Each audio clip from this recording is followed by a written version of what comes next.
Hello साथियों, मैं BL लूणा मेरे YouTube चैनल स्टडी टाइम में आपका हार्दिक स्वागत करता हूं।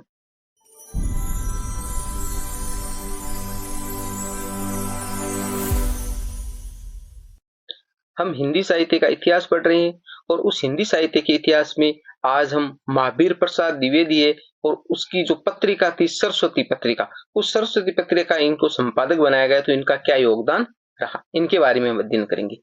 इससे पहले हमने जो आदिकाल, भक्तिकाल और रीतिकाल है वो कर लिया है, और उसके बाद में जो आधुनिक काल के कुछ दो थे वो भी हमने कर लिए। तो आज जो द्विवेदी युग के बारे में हम पढ़ रहे हैं और उस द्विवेदी युग में महावीर प्रसाद द्विवेदी उसके बारे में पढ़ेंगे। तो अगर आप मेरे चैनल पर पहली बार आए हो तो मेरे चैनल को सब्सक्राइब कर ले, बेल आइकन को ऑल पे प्रेस कर ले, ताकि मेरे आने वाले हर वीडियो का नोटिफिकेशन आपको मिलता रहे, क्योंकि बहुत ही शानदार हिंदी साहित्य का इतिहास है वो आपको करवाया जा रहा है, और आगे जो भी टॉपिक है वो आपको हिंदी से रिलेटेड सारे टॉपिक मेरे चैनल पर करवाए जाएंगे। तो आप नियमित मेरे चैनल से जुड़े रहिए, बहुत ही अच्छा आपको रिजल्ट मिलेगा। दूसरी बात, जो हिंदी व्याकरण है उसके नोट्स मैंने टेलीग्राम पे अपलोड कर दिए, आप जाकर उसको ले सकते हो। उस टेलीग्राम का लिंक मेरे डिस्क्रिप्शन बॉक्स में है, और जैसे ही हमारा हिंदी साहित्य का इतिहास कंप्लीट होगा उसके भी नोट्स मैं आपको उपलब्ध करवा दूंगा। अब बात करें महावीर प्रसाद द्विवेदी के बारे में, तो आचार्य महावीर प्रसाद द्विवेदी है वो सरस्वती पत्रिका के संपादक है, और सरस्वती पत्रिका के संपादक कब बने थे? ये 1903 में। 1903 से लेकर 1920 तक ये सरस्वती पत्रिका के संपादक के रूप में रहे थे। सरस्वती पत्रिका का प्रकाशन 1900 में हो गया था। आचार्य द्विवेदी ने गद्य व पद्य की भाषा एक ही रखी, अर्थात खड़ी बोली। यानी हमने ये बात पहले भी पढ़ चुकी है कि जो द्विवेदी युग था, उस द्विवेदी युग के अंदर आते आते जो हमारी गद्य और पद्य उनकी भाषा है वो खड़ी बोली हो गई थी। पहले क्या था, जो पद्य था उस पद्य की भाषा है वो ब्रज थी, सिर्फ गद्य की ही क्या थी, खड़ी बोली थी। परंतु हमारा जो द्विवेदी युग है, उस द्विवेदी युग में आते आते दोनों की भाषा क्या हो गई थी, खड़ी बोली हो गई थी। और ये जो काम है वो आचार्य महावीर प्रसाद द्विवेदी ने किया था। आचार्य द्विवेदी ने हिंदी में विराम चिन्हों का प्रयोग प्रारंभ किया।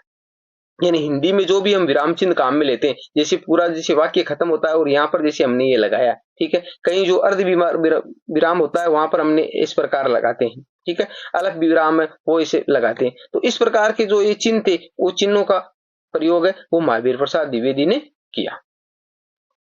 आचार्य द्विवेदी ने कवियों की भाषागत अशुद्धियों को दूर करने का भरसक प्रयत्न किया। यानी आचार्य जो महावीर प्रसाद द्विवेदी है, इन्होंने जो हिंदी भाषा में जो कवि है वो रचनाएं करते थे, उन रचनाओं में जो अशुद्धियां लिखते थे वो उन अशुद्धियों को दूर करने का बहुत ही भरसक प्रयास किया।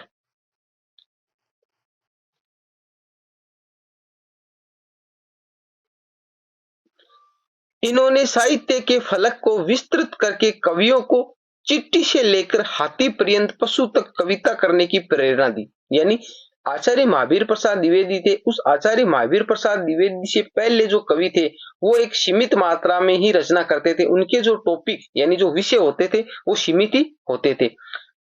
आचार्य महावीर प्रसाद द्विवेदी ने उसको विस्तृत किया और बताया कि जो चिट्ठी होती है, छोटी से छोटी, चिट्ठी का मतलब है छोटी से छोटी चीज है, उनसे लेकर जो बड़ी से बड़ी चीज है जैसे हाथी पर्यंत, वहां तक की जो सारी वस्तुएं हैं उन पर आप कविताएं करो।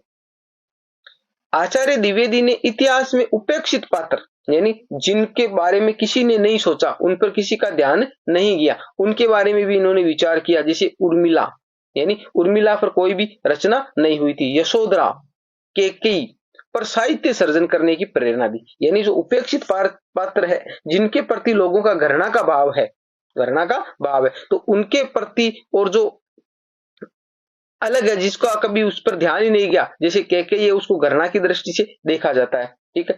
तो इस प्रकार के जो पात्र थे, इन पात्रों पर भी इनका ध्यान आकर्षित करवाया कवियों का। किसने? आचार्य महावीर प्रसाद द्विवेदी। भाई इन पर भी आपको रचनाएं करनी है। आगे देखो,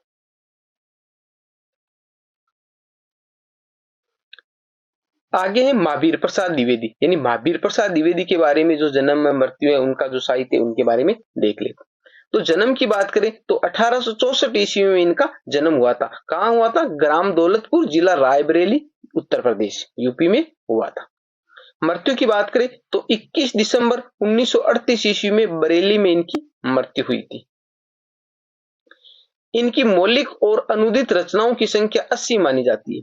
यानी मौलिक मौलिक का मतलब खुद की जो रचनाएं की गई, और अनुदित का मतलब कोई किसी दूसरे की रचना थी और उनका इन्होंने अनुवाद किया। ये दोनों मिलाकर इनकी 80 रचनाएं मानी जाती है।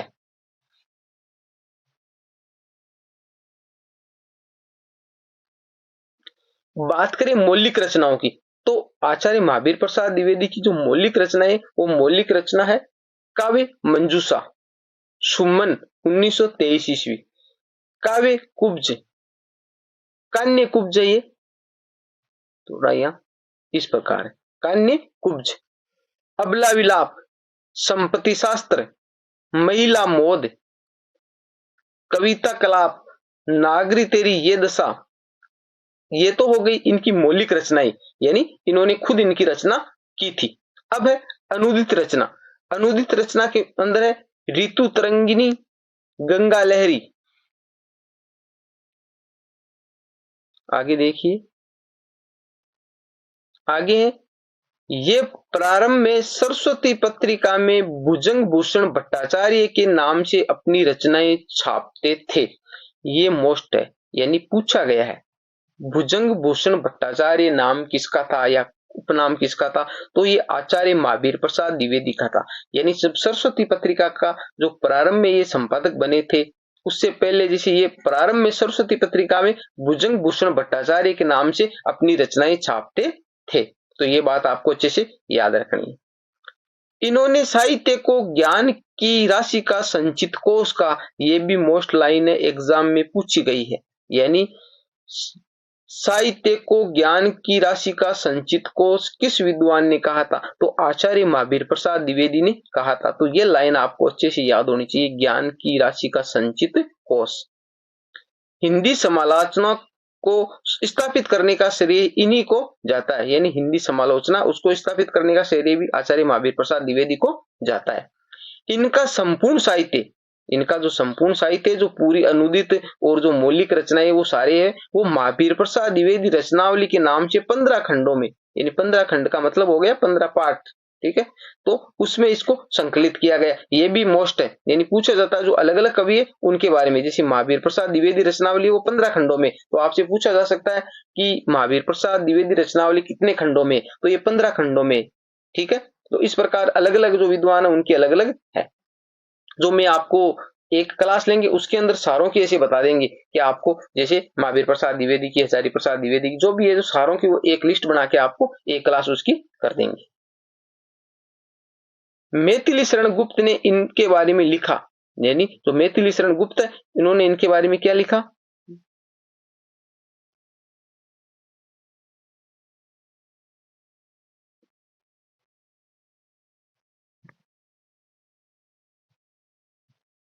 करते तुलसीदास भी कैसे मानस नाद, महावीर का यदि उन्हें मिलता नहीं प्रसाद। यानी इस लाइन में दो अर्थ निकल रहे, यानी मैथिली शरण गुप्त ने एक तो अपने बारे में कहा है कि अगर महावीर, यानी आचार्य महावीर प्रसाद द्विवेदी है, उस आचार्य महावीर प्रसाद द्विवेदी ने अगर मेरे को शिक्षा नहीं दी होती, मेरे को अच्छा ज्ञान नहीं दिया होता, तो मैं रचना नहीं कर पाता।